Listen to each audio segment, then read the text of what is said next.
هذا الفيديو أغضبني. لماذا؟ خليكم معي. يا مهدي اظهر بعد شداني مولاي، يا ابو صالح تشدد مو شملنا، لو شغلة شمل متشدد تهون، بس المشكلة تشدد شرفنا.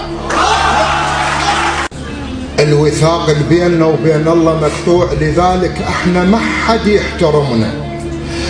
صدقوني اذا ردينا لله ترى خرائيل ابد ما تقدر لنا، يحتاج لنا بس الوثاق اللي بيننا وبين الله مقطوع، لذلك احنا ما حد يحترمنا. صدقوني اذا ردينا لله ترى خرائيل ابد ما تقدر لنا، يحتاج لنا بس شويه اسلام، والا سلاح خير من الله عندنا، ايدينا قواي.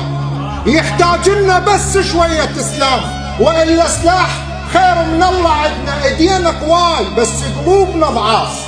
اكو غل وقذاره بنص قلبنا، نغم اخوتنا ونصفق للاعداء، ونجيب القاتل مدلي بهمنا. صرنا يهود اكثر من اليهود، واكثر من بنو الصهيون عندنا.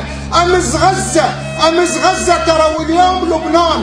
السرى باكر بلا شك يوصل لنا. يا مهدي اظهر بعد شداني مولاي، يا ابو صالح تشدد مو شملنا، لو شغلة شمل متشدد تهون، بس المشكلة تشدد شرفنا.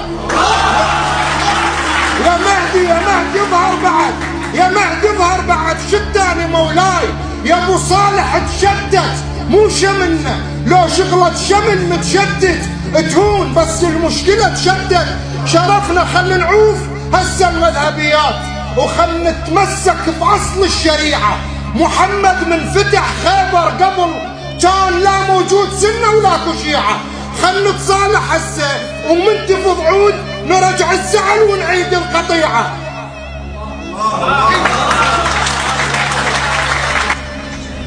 ما تنتفضون لاسم الله، معقول الله ما حد ما يطيعه، ولكم حتى اللي يلحدون بالله هم انتفضوا باسم الطبيعة. الأمة العربية اللي كانت تمحوك صارت هسه أمتنا الخليعة، حتى القاعد يباوع للأخبار تلقاه صافن بوجه المذيعة.